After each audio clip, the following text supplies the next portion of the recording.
nó họ lười nhà cưng rồi á tụi nó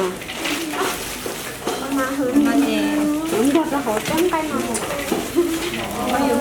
cho có gì tao một chế đi bây giờ Tao liều.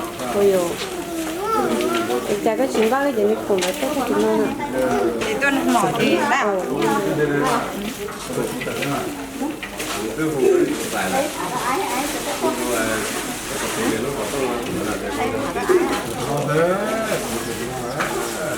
nhớ cho nè tay Nhá rong cơ.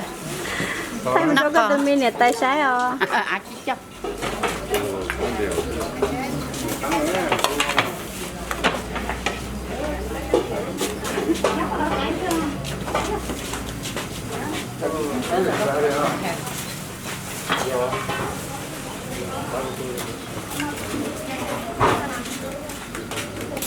Cô này cũng nhắc nè, đó này chỉ đó cái khăn nè. có đúng đâu chứ cái nó kia lâu Nó chẳng thể biết.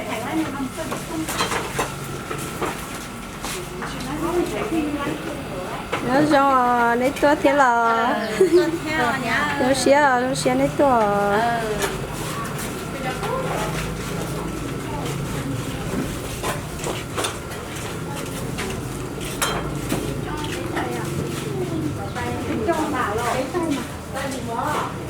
để cấp tốt thế là nó xé cấp tốt cùng bé à chích cho mấy chỗ cái giờ sơ trộn nó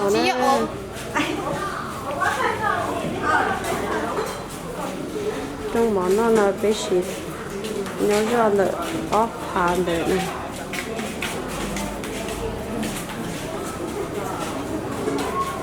là tia nó nhỏ cho kèm cái này là cho bánh thò cái đó tới chúng ta là chỉ nó là cứ chỉ khủng nó tao khinh rồi nó ở trong khi nó cứ chỉ cho là kia như ta là yếu phá nữa nè chơi cơ chỉ như ốc phá gì đó còn đâu cơ chỉ như bé phá gì đó tốt là tốt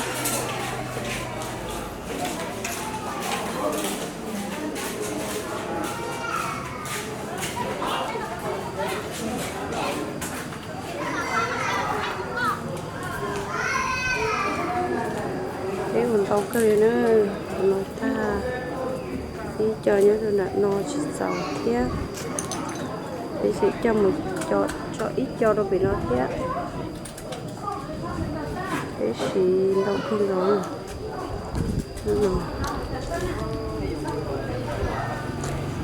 cái này tốt ở còn nó đâu cái nó thay lan chi nó xin là tôi khóc nó thay lan chi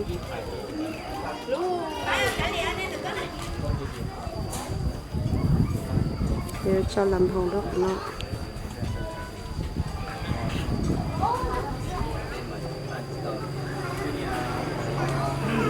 này rửa tấu cho bà sinh